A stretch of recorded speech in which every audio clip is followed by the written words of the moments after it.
Takže čus lidi, vítám vás u dalšího videa. Jsme tady zase na tom super skvělém kopečku, jako jsme už minule byli. Ale dnes se tady nebudeme ukazovat. Dnes tady budeme vlastně lézt tady po tom příkryv svahu.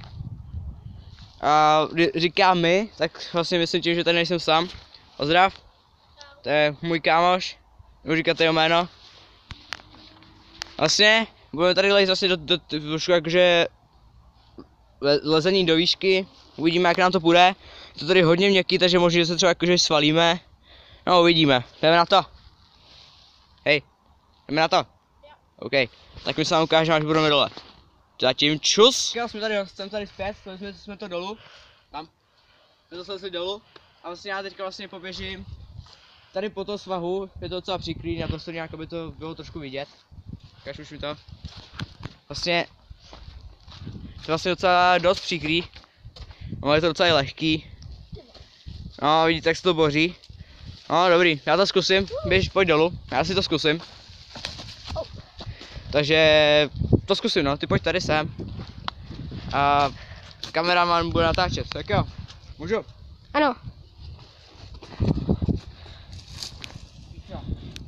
To je jako docela dost hardcore no. Teď se tady máme spadnout, je to tady ultra měkký. Letí to já to lidi, krávo.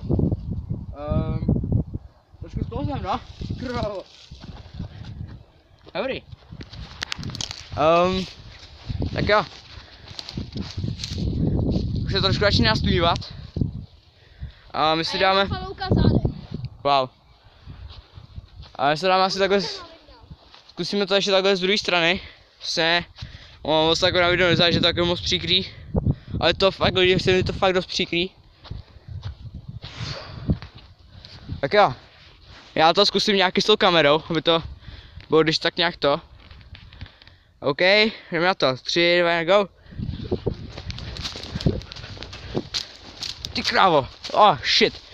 Ten jsem mám zlomil nohu. Ty krávo, to je vejška.